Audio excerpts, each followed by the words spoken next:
Hadley, welcome to the Glow Zoomcast. I'm so happy to have you here. For those of you who don't know Hadley Seward, she is the founder of the Bon Nuit Baby Pediatric Sleep Consultancy. She founded the consultancy 4 years ago in France and has sleep consultants that she works with all over the world and clients all over the world. I met Hadley in New York City, where she currently lives with her 2 small children and her husband. And we are here today to talk about 4th trimester sleep patterns and solutions. It is commonly a time when people feel like they don't necessarily know what cues to be looking for. It feels like you can't communicate directly with your child through words, and so you're not really sure how to best serve them because they're not going to tell you directly. And I think that, Hadley, you can demystify a lot of that for us. I've learned so much from you over the years, and I'm interested to learn more today about 4th trimester sleep patterning, especially for our pregnant clients and listeners, because when you're pregnant, you have all these ideas about how you want your birth to flow and how you want your pregnancy to run, and parenting really starts in pregnancy. And so you're like making all these decisions about how you're going to nurture your child. And then you don't realize that once the baby's born, that's when things get really crazy. So talk to us a little bit about your sleep consultancy and what you guys see when people are coming to you. Sometimes do people come to you when they're pregnant? Why don't we start there? Yeah, we do newborn consults both for parents who are expecting, and then also, you know, the first few months after birth. And I think that especially for expecting parents and just new parents, especially if it's like the first month, people are just like, what's normal and what's not normal, and is this normal and is this not normal? And I think that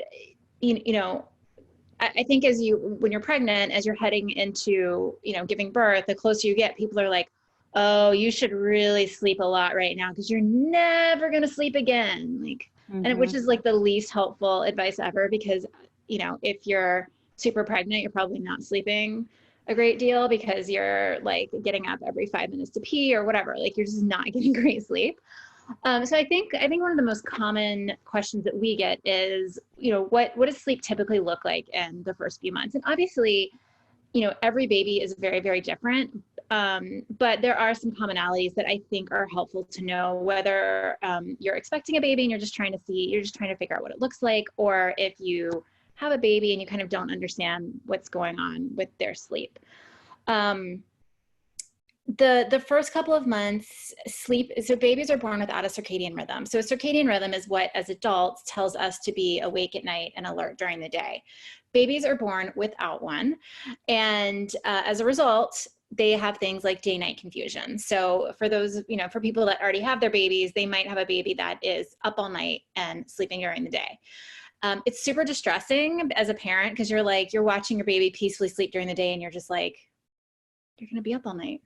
We're going to be totally. We're going to be. And I also just to hop in really quick, that's also really interesting to me and makes a lot of sense to me, because I think about our pregnant clients who talk about babies being awake all night in utero. And I know when I was pregnant with my 2, that's when they get the most active, because they're lulled to sleep by your movement during the day. So as you're walking around, it's essentially like bouncing them in a carrier all day, but they're in your tummy as the carrier. And so then they're born and they're like, wait a minute, daytime is my sleep zone. Yeah, exactly. I mean, I think most newborns are born with the sleep pattern that they've gotten used to in utero, and they don't have their circadian rhythm to kind of be like, no, it's nighttime, it's dark out. So newborn sleep is very disorganized. It's, they might take a 20-minute nap and then take a 3-hour nap, and then take another 20-minute nap and then take a 30-minute nap.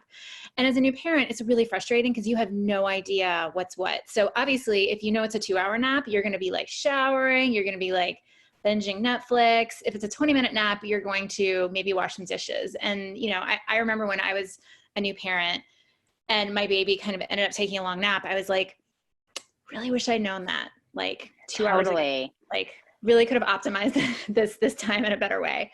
But sleep is very disorganized. There's nothing you can really do about it in terms of, you can't, make your newborn take longer naps. If they're up at night, there's not a lot you can do. Day-night confusion naturally ends around 8 weeks. So that's when the baby, the circadian rhythm starts to develop when they're born, and it takes about 4 months to develop. So they kind of have like half a circadian rhythm at that point. And it's enough to allow them to know that, it's nighttime and it's time to sleep.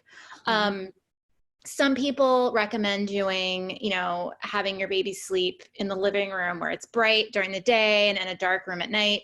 You can for newborns. You don't have to. It's, I don't think they're going to sleep better or worse, or day-night confusion isn't going to get better or worse if they're always sleeping in a darkened room, for example. But as they do start to build their circadian rhythm, as that starts to develop, they do become more sensitive to light and dark. So typically around like 2.5 months, when that day-night confusion ends, you're going to notice that your newborn is much more sensitive to light. So that's when they do need to be napping in a darkened room, for example, because the exposure to light is going to tell them to be alert. Okay, interesting. So it sounds like you sort of have a sort of like 6 to 8 weeks to do kind of whatever you want. Keep the baby wherever you want, let the baby sleep on the fly. If it's your second child, that means you can be taking that child for their naps wherever you want to go before you really need to start with what I would call loosely training. So setting up routines, setting up different measures that you take consistently that are cues for the baby. Yeah, right? I would say, the really big cue in terms of like sleep routines, for example, you can do them in the first 2 months. It's not a problem, but it doesn't, they're not kind of alert enough to catch on. But the really big cue that you're looking for when you want to start nap time routines, bedtime routines, which should be short and simple, is when a baby first does a social smile. So when they're kind of smiling intentionally, that means that they understand like, oh, there's mom. Yay, it's mom, right? They're kind of putting 2 and 2 together. And then that means that it makes sense to start doing a very simple sleep routine. And you want to do more or less the same thing before naps and then also before bedtime. Obviously, bedtime is going to be a little bit longer because you might be doing a bath or you might be doing like a baby massage or whatever, but you kind of want to keep the same sleep cues consistent for each sleep period. That's really good advice. It's really interesting to hear you say that the cue that you're looking for is essentially the child being almost like emotionally and socially responsive, especially socially responsive. So that the baby's smiling, that says to me, okay, that is a time when the baby starts to recognize that you guys aren't fully just one being. They are recognizing you outside of just themselves because you sort of function as one organism initially. I love there's a term mama todo, which means mother baby, which comes from African traditions, and that term really encompasses the mother-baby unit. And so when the baby starts to smile, that's one of the many steps that the baby takes towards sort of turning towards a little bit away and into the outside world a little bit more. And that's when you can start to actually put other things in place to say, okay, I'm here, I'm with you, you can sleep on me, but really, why don't we now take this sleep experience and take it to different comfort measures. So it's not just about you, your body, your scent being the only comfort measure. What do you, at that point, so now we're leading out of the 4th trimester, how do you set up your 4th trimester? You've got your cues getting set up, you have your sleep spaces, so where they're sleeping, light and dark, etc. You're keeping your sleep routines consistent, as you said, and now you're setting yourself up for the coming months where you're going to be hitting the 4-month sleep regression and onwards. And so hopefully your sleep cues and your sleep hygiene, which is just as important for babies and as adults, to get them into a place where you'll be able to kind of retrain them. Because my experience has been with myself and with clients that there is no such thing as just sleep training one time. It's like something you have to do over and over again. When you travel, when a baby gets sick and they're up at night in your bed with you, or you're in their room with them while they're sick, and then once again you have to do it again. It sounds like making sure that these routines are in place from a young age means that you can fall back on them to kind of reset over again. Yeah. Is that right? I like that term reset. One thing that I don't love the term sort of like having to sleep train over and over again, only because I think it really puts people off from sleep training in the first place, because they're kind of like, well, if I have to do it like 8 times, why would I do that? And what I see with my clients and with my kids is you have your first, like if you have to do like actual sleep training, sort of like formal sleep training, you kind of have like a 1 or 2 week super intense period, and that gets the child on the right track. And then, yeah, life gets in the way sometimes, like when they're sick or when you travel, the stuff, sleep regression, whatever it is, it does pop up. And sleep can get wonky, but I think once you've kind of done the initial sleep training, it's more of like a little reset. As you mentioned, it's more of a reset that's like 1 or 2 days versus like, I don't want people to think it's like 2 weeks and then 2 months later, it's like another 2 weeks. And, because typically it doesn't look like that.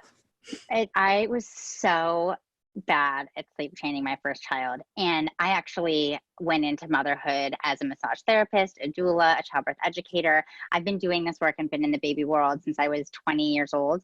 And I had my first at 30, and I was like, oh, cool. I'm going to be this total like attachment parent, baby wearing, like co-sleeping mama. And then I actually had a baby. So I had all these strong opinions before I actually had a baby. And then I was like, wow, that's just not for me. It would give me, co-sleeping gave me night terrors. Like I couldn't have the baby too close, not because I thought I was going to roll over. My weird subconscious thing was that the baby was going to fall out of the bed. Even if I had the baby between me and a wall, I would have these crazy night terrors that like dogs were trying to like get up on the bed and like take the baby. It was nuts. I would wake up. I was already waking up in those like hot, cold sweats that you get postpartum when your hormones are purging from your body, your birth hormones. It was bananas. And I was like, okay, I can't do this. And so I actually ended up having my first outside of my bed earlier than I would have thought, and outside of my room earlier than I would have thought, even by pediatric standards at the time, which is so counter to anything I would have thought that I would have done. And I think anyone in my community would have thought that I would have done. But then I had sort of like my first year postpartum was really weird. A lot of things changed in my life. And I just felt like I didn't have the emotional fortitude to sleep train at that time. Looking back, the exact thing I needed to do was to actually get on top of our sleeping cycles as a mother and a baby, working with each other throughout the 24-hour cycle. It would have been better for both of us, but I couldn't really get on top of it till she was 14 months old. By that point, I was exhausted. And I kind of had this revelation that if I were living in a reality in which I didn't have to get up and go to work, and I didn't have to get up with the baby and get the baby ready for daycare and drop her off at daycare, if she didn't have to be on a cycle with other babies who were also napping in daycare, that then we could have just done whatever. Right? Like then, like, let it fly. You know what I mean? Like if I'm truly just gonna like have my boobs out and be like napping when my baby naps all day, cool. But that I realized very quickly that was not my social, professional, emotional reality, and therefore emotional reality. And so I had to finally get to the point where I was like, okay, I have to get on top of this because this is not the world I'm living in. And so then with my second, I was able to get on that right away. And both of my kids are really, they're well-structured, good sleepers now. And because we still travel a lot, I'm always so grateful to be able to hit that reset button really quickly. And we wouldn't have been able to do that if we hadn't actually been really structured about it. Once I finally got the memo. Too. Yeah. If you're traveling or sick, like you need sort of like a structure in place that you're going to come back to, that you know how to get them back to that place. Do you find that you get a lot of parents in who are like, I never thought I would need this help, or I never thought that I was going to kind of like train my kids or put them on a structured sleep pattern, and then you have to like kind of emotionally walk them through, almost like a therapist being like, it's okay, like you're not going to hurt your baby? Do you feel like you have a lot of those conversations? Yeah, I do. And so do my consultants. One thing I think is that the other thing I see is a lot of people they don't love structure, and they're like, as adults, they don't love structure and they don't love routine. And so I have a lot of conversations with parents about, I get that they don't love it, but that almost every baby out there really thrives on structure and routine. And I'm not talking about like a 1-month-old, but once you start to get closer to 4 months, and certainly after 4 months, babies need structure and they need predictability and they need routine. And so I do have a lot of conversations around that too, especially coming out of the newborn phase, where you don't, you can have your baby in the carrier all day, or you can have them, you are following their cues, and that's what you're supposed to do. But coming out of that into the known after 4 months, it's time to, we really need to work on a sleep schedule. I think sometimes there's kind of a block for parents. If they're like, I'm super structured and I love schedules and routine. So I was like, when can I do this? But I know a lot of parents are not like that. And it's like, it's really scary to think that, oh my God, like I'm going to have to put a nap routine in place. And that means that I'm going to have to make some changes based on that. Like I might not be able to go to the farmer's market the moment, at the time that I want to. I might have to like wait till longer or whatever. Like that can feel really scary, I think, especially to a new mom, because all of a sudden you're having to make like new decisions based on your baby's schedule versus, when they're newborns, they kind of fit into your schedule. Or, I mean, there is no schedule for newborn. Okay, so with that in mind, with the no schedule, a question that I get asked all the time is, do I wake up a baby who is sleeping for hours on end during the day prior to that kind of 3-month mark? Yeah, I normally the only reason you'd be waking them up is to feed them. And so that would be a question for the pediatrician or lactation consultant. Quite often, I remember my lactation consultant said, like, don't go more than 3 hours between feeds, or 2, obviously not 3 hours at first, but I don't remember what age, but I remember she, even though the doctor was like, it's fine, like do whatever you want. The lactation consultant was like, no, if you want your baby to sleep through the night, you need to make sure that, they're getting enough during the day. So I would definitely, just from that, in terms of the waking them to feed, I would definitely check in with a medical professional. In terms of them sort of maxing out on sleep during the day and then not sleeping at night, that usually does not happen at an early age. Sleep begets sleep. So it's a saying, it sounds super trite, but it's true. Sleep begets sleep. So, the most important thing you can do in the first few months of a baby's life is to make sure that they're staying well rested. For the first month, for example, babies usually can't stay awake comfortably for more than like 30 or 45 minutes. That's usually enough time to feed them, change them, and then they're ready to go back to sleep. It does get a little bit longer, but at 4 months even, or sort of between 3 and 4 months, a baby usually can't stay awake comfortably for longer than like an hour and a half, maybe 2 hours. And that's not a lot of time, especially if, you're feeding them and then you change them and maybe they do some tummy time or whatever.